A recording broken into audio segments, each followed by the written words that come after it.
जी हाँ दोस्तों, तो ये भी क्वेश्चन जो है यूपीएससी 2011 केमिस्ट्री का है। वो एक कहावत है ना कि सब लोग कहते हैं कि सब परीक्षा एक तरफ और यूपीएससी कहता है कि आओ भैया हम एक तरफ। देखिए इस क्वेश्चन को ध्यान से, पहले क्वेश्चन क्या है फिर हम इस मुद्दे पे बात करते हैं। देखिए, the surface of lake is frozen. ये कह रहे हैं कि जो लेक का अपर सरफेस होता है, यानी झील तालाब अगर कोई है इस तरीके से, तो इसका जो अपर सरफेस होता है इज़ फ्रोजन, जम जाता है। क्या होता है? जम जाता है इन सेवर विंटर, यानी जब कड़ाके की ठंडी पड़ती है तो जो हमारा तालाब होता है इसका जो ऊपरी हिस्सा होता है, ऊपर का लेयर जो वाटर का होता है, ये सिर्फ जम जाता है। But the water at its bottom is still liquid. लेकिन जो नीचे का पानी होता है यह स्टिल लिक्विड ही रहता है, यह बर्फ़ में तब्दील नहीं होता है। What is the reason? क्या कारण है इसके पीछे? अब आप तुरंत जो है कि ऑप्शन देखेंगे, धड़ाक से टिक कर देंगे। देखिए यहीं आप गलती कर जाएंगे। ऑप्शन पहला आपको दिया गया है ice is a bad conductor of heat. बात तो सही है। दूसरा option, since the surface of the lake is at same temperature as the air no heat is lost.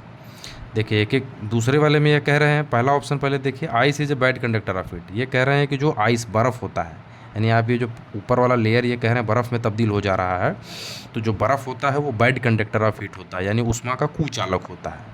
यानी ये हीट को ट्रांसफ़र नहीं होने देगा अंदर से बाहर की तरफ। ठीक है।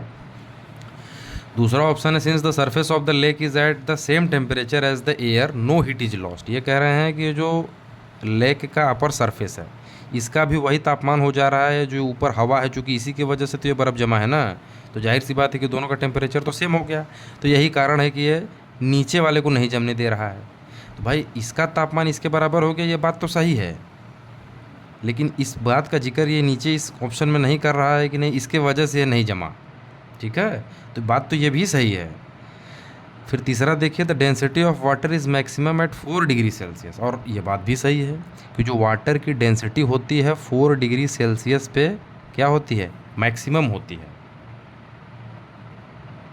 और इसके बाद जब 3 डिग्री होता है, 2 डिग्री होता है, 1 डिग्री, तो ये वाटर की डेंसिटी कम हो जाती है। बड़ा सुनने में अजीब लग रहा है ना। यही कारण है कि लोग कहते हैं कि फ्रिज में जब पानी में बॉटल में पानी भर के रखना भैया, तो उसको क्या करना, थोड़ा सा खाली रखना।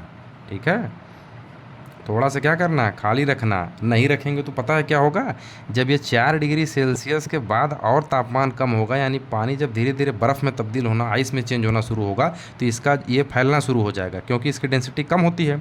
जब ये फैलता है तो उसी में बोतल फट जाता है, जो बॉटल होता है वो क्या होता है, फट जाता है। तो ऑप्शन तो ये भी सही है, लेकिन कौन सा ऑप्शन इस क्वेश्चन के अकॉर्डिंग सही है, चैलेंज ये है। तो देखिए तीनों ऑप्शन तो सही, अब आप कंफ्यूज हो जाएंगे कि कौन सा करें। तो ये कह रहे हैं surface of the lake is frozen. ये कह रहे हैं जो लेक का अपर सरफेस है ये बर्फ़ जम जाता है, कैसा, फ्रोजन हो जाता है इन सेवर विंटर, कड़ाके की ठंडी में। But the water is at its bottom is still liquid.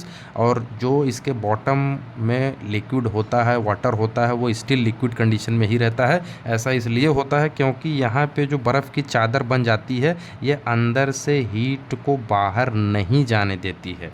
यानी कि जो हम लोग जानते हैं कि आइस जो होता है वो बैड कंडक्टर ऑफ हीट होता है। तो हमारा ऑप्शन ए जो होगा वो बिल्कुल राइट आंसर हो जाएगा। हम उम्मीद करते हैं कि आपको ये क्वेश्चन ज़रूर समझ में आया होगा। क्वेश्चन अगर समझ में आया और ये वीडियो अच्छा लगा तो हमारी वीडियो को लाइक करें और अपने दोस्तों को ज़रूर शेयर करें, ताकि इस तरीके की इंपॉर्टेंट और वीडियो वो देख सकें।